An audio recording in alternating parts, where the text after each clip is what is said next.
11 days. That's how I'm gonna start every video until the workshop, because that's really all that matters right now.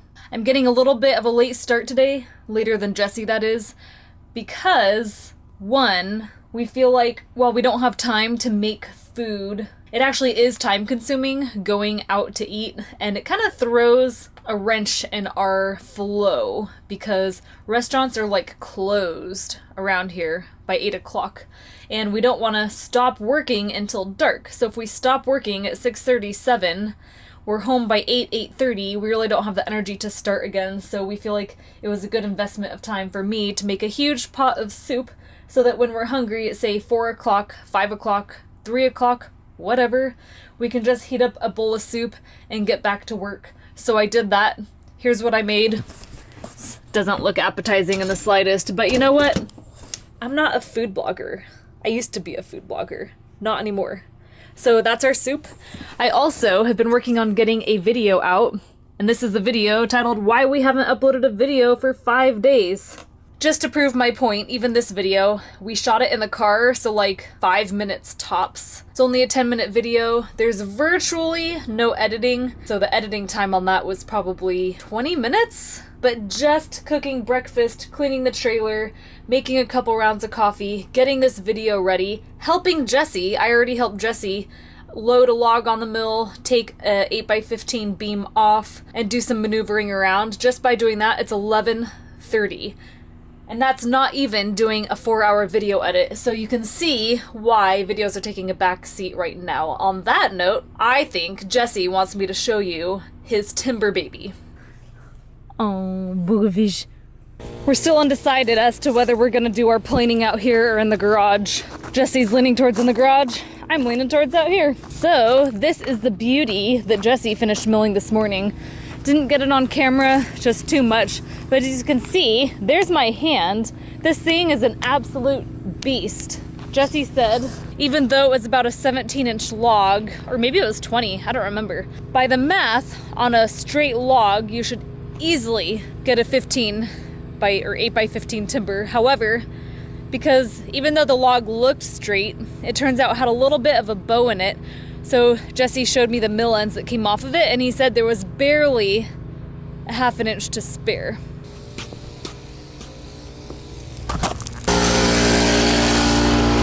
Did I come just in time? Okay. You look like you're getting it, but let me help. Got it. Good job. I think Jesse's still hopeful that this could be a 22-foot 8x15, but I think it's gonna be tight. So we're hoping for the best. And I believe Jesse's ready for me to start making firewood, correct? Yeah. Any reason to not start that? No, if you can start with that pile. Okay. That'll help me. Yep. It's in the way. I think just maybe put it in wheelbarrows. Yeah. Try that, see what happens. If not desirable, but over there. So okay. I'd say wheelbarrow if you can muster the strength and the time. That's not that much wood. No, but all this is. Yeah, all that's going to start piling up. I'm doing a better job of getting it way off the mill instead of letting it pile up on the mill. But we'll see how that changes over time. Yeah. So I think right now, less talk, more work.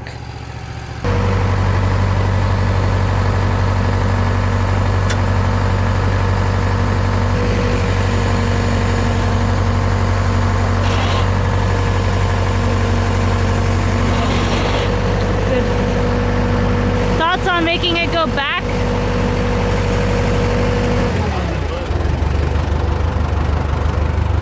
doesn't need to move forward back. Okay, it's back on the mark. I just can't tell if it's forward. It shouldn't be forward. So I think that's good. Like right here I see a mark, but I don't see it anywhere else. It's hard to tell. These pavers are so messed up. I think it is that way about that much, but it's hard to tell. It's hard to say if it's necessary, you know? Those could be old leg marks. Every one of these things looks like they're on that side of the pad. This whole sawmill needs right. down. You can see this. I know that. What I'm saying is I don't know if those are old marks or what. So yeah, try to push it back this way. Every single pad is that way. Mm-hmm. So the sawmill somehow got moved that way. spent the last 45 minutes lowering the entire sawmill 2 inches, which meant turning each leg 20 times. Even with WD-40, that's a lot easier said than done. Turns out our mill has shifted a lot from the weight of these gigantuous logs. So we're trying to kind of recalibrate and get the sawmill somewhat center in the pavers again, even though we have quite a few more large logs. So we're pretty happy to be done with the hard stuff and the heavy stuff and, you know, just make milling somewhat relaxing again.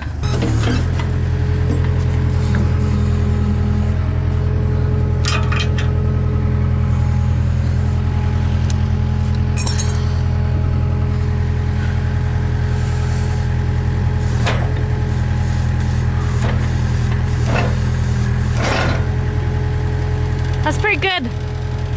Are you happy with that on these legs?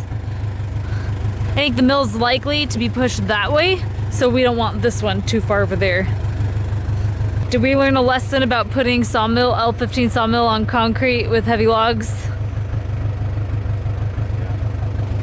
If you were making lumber, it wouldn't be a problem because you really don't, I mean, percentage-wise, you don't rotate the log as much. But this is literally one cut, rotate. flip a 2,200-pound log. And there's no gentle. Gentle is once very she goes. relative. Yeah, it's like, boom! Yeah. And everything moves, and then you're like, Get your world rocked. Did anything move? Yes. It moves so much that I didn't even notice, but the sawmill had completely come off of its legs on the other end. I think the moral of the story is 2 things. One, put it in the dirt, and then don't worry about it, and then just fine tune it as you go, or put it on a concrete slab that's level and it can dance around all at once. Every once in a while you have to push it back where it belongs, but... Okay, a quick update. Since that last clip, what do I say? The tent rental folks came by just to make sure that we were gonna have no problem getting tents on this property, and more importantly, secured for the workshop. So they test drove a bunch of their stakes into the ground. They checked out the job site and we're good. We're really thankful they came by before the event because it just ensures that everything's gonna go smoothly. So that happened. The rainstorm rolled in, so it's actually pouring rain right now. And Jesse got another 8x15 out of that log. Jesse's pretty amazing. And now Jesse's working on getting a third 8x15. And this one he also says is tight. We agreed that we don't have to go anywhere tonight. We have to make a Home Depot run, but our log grapple should be in tomorrow that we ordered, so we think we're gonna try to do all of our errands tomorrow. I already have dinner made, so we're good to rock and roll for probably a few hours. Now, back to milling and back to firewood. We haven't been filming much because it's raining and cameras don't like rain. Sorry. Have anything to say? No? Good. Dude, this log is huge. Really? My dad apparently thinks that I'm mad at him. Really? Because I haven't answered his phone calls and stuff. Oh, does he really? Yeah, my dad apparently doesn't understand that we're extremely busy. Oh, poor dad. So, I'm getting messages relayed to me. He hasn't called me yet. He hasn't called you. He must not think you're mad at him. My parents don't think we're mad at them, even though the text messages I send are like, Don't forget to bring chocolate chip cookie making mix. Can you pick a shelter staff member up at the airport on Sunday afternoon? Yes, okay. Nice.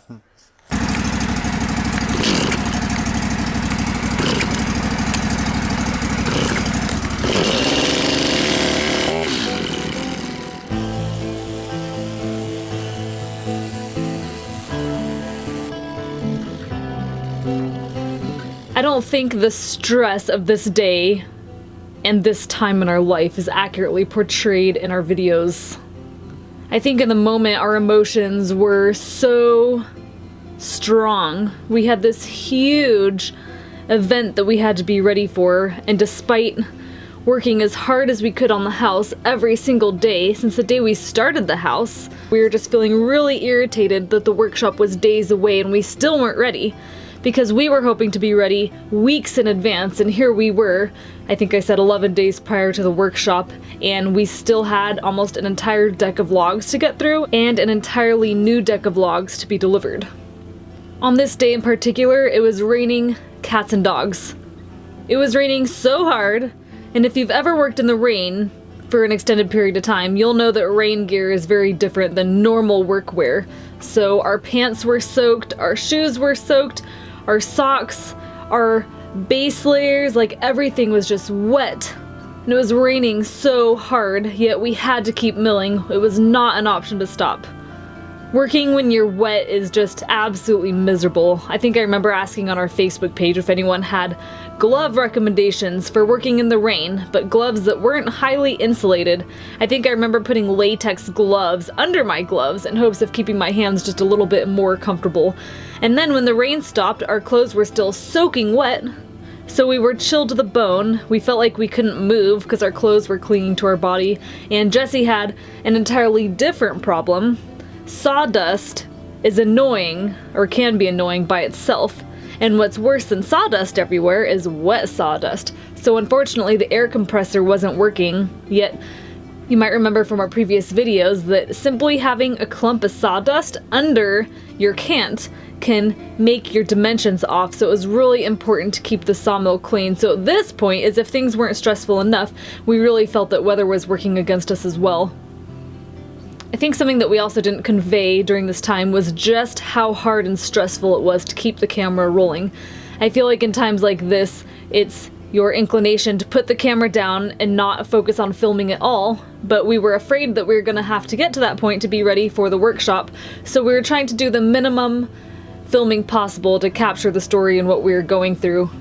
Something else that I don't know that we had a chance to share when we were filming, but it was kind of the plan the entire time for Jesse to be running the sawmill nonstop and me to be planing. For some reason, I thought that I could manage publishing a daily video, helping Jesse on the sawmill, and planing, and somehow we'd be ready for the workshop on time. However, upon throwing in the towel for video and working on the frame full-time, it came to our attention that it was a full-time job just being ground support for Jesse to keep him running the sawmill. Firewood was piling up faster than we could cut it almost. And somehow I was working with Jesse all day long and nothing was getting planed.